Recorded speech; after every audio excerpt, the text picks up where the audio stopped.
जेव्हा न्यायालयाच घाणीत बुडतं तेव्हा प्रश्न उभा राहतो, न्याय कुठं आहे? जाधववाडी मोशी येथील पिंपरी चिंचवड न्यायालयाच्या राखीव जागा आता कचऱ्याच्या ढिगाऱ्यांनी व्यापल्यात. हा वास, हे दृश्य, हा अनुभव पाहून नागरिकांचा राग उफाळतो. दरम्यान न्यायालयाच्या समोर पुणे कॉलेज ऑफ इंजिनिअरिंगच्या इमारतीजवळ काम सुरू असतानाही न्यायालयाची ही जागा कचरा टाकण्याची, मूत्रविसर्जनाची आणि अपमानाची जागा बनली आहे.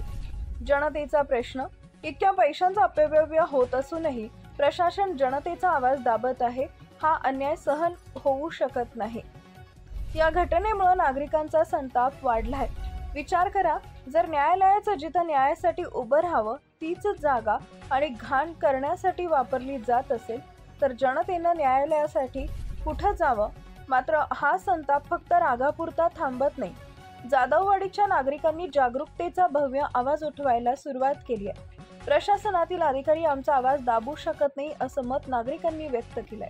घाण आणि अन्याय पाहून लोक आता सचोटी न्याय आणि बदलासाठी एकत्र येत आहेत, कारण जनतेची शक्तीच खरोखरच बदल घडवते.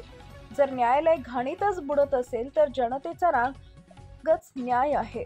हा आवाज थांबणार नाही, कारण आम्ही आहोत आय एम सिटीजन. नाही नाही, इथं कचऱ्याची गाडी येते की नाही तेवढं सांगा फक्त. बोला ना, किती वाजता येते इथे कचऱ्याची गाडी? हो दादा, मला काय माहित नाही सगळं.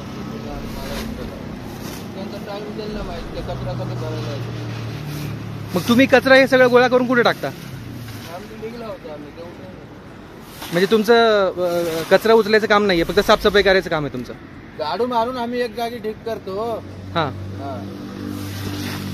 मग ते मोठी ढीग उचलून येतात. अच्छा, मोठी ढीग उचलण्यासाठी वेगळी टीम आहे का? ते कचरा भरतो. कचरा भरतात ते कचरा गाडीवाले येऊन नेतात उचलून का?